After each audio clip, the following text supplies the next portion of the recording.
लिंगी इख्तलाफात खुलकर सामने आने के बाद और मुसलसल लड़ाई के बाद अब चीफ जस्टिस काजी फायद ईसा और जस्टिस मंसूर अली शाह के ताल्लुकात में सर्द महरी ख़त्म होने लगी है और चीफ जस्टिस काजी फायद ईसा ने जस्टिस मंसूर अली शाह को प्रैक्टिस प्रोसीजर कमेटी में शामिल होने की दावत भी दे दी है।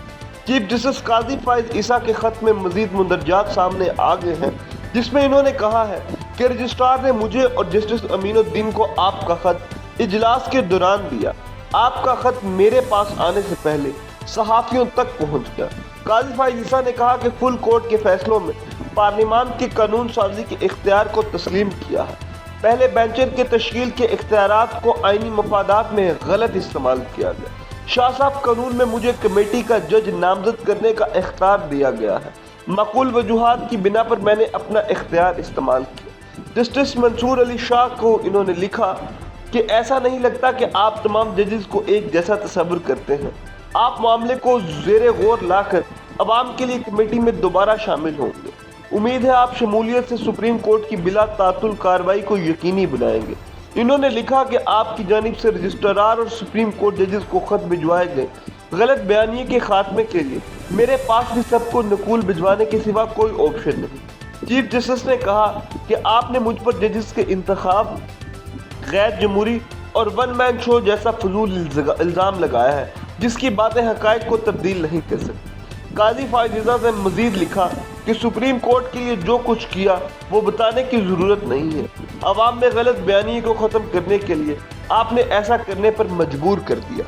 यानी कि जो जुडिशरी की आपसी लड़ाइयाँ हैं वो मज़ीद सामने आ गई हैं और इस ख़त के ज़रिए जब उन्होंने कहा है कि आप आएँ और इस तमाम जो प्रोसीजर है उसका हिस्सा बने, तो इस तमाम के बाद जस्टिस मंसूर अली शाह ने फिर भी इनकार कर दिया और जस्टिस मंसूर अली शाह ने जो वजूहात पूछी तो जस्टिस मुनीब को क्यों हटाया गया, तो जस्टिस मुनीब की वजूहात पर जस्टिस काजी फायद ईसा ने ये तमाम चीज़ें बताई कि उनका जो रवैया है इंतहाई नामुनासिब है। तातीलात पर वो गए और यूँ लगता है कि जो जस्टिस काजी फायद ईसा साहब हैं, जिस टाइम पाकिस्तान के मौजूदा चीफ जस्टिस हैं, उनको ज़ाती वजूहात हैं जिसकी वजह से वो जस्टिस मुनीब और जस्टिस मंसूर अली शाह को पसंद नहीं करते।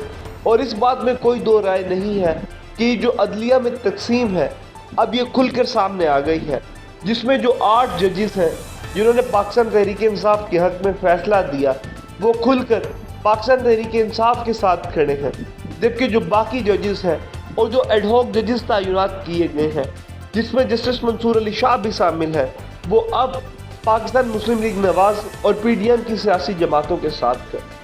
पाकिस्तान की अदलिया अगर इस तरह के हालात पैदा करेगी तो आम आवाम के लिए शदीद मुश्किलात होंगी। आप इस बारे में क्या राय है, कमेंट सेक्शन में ज़रूर बताइएगा।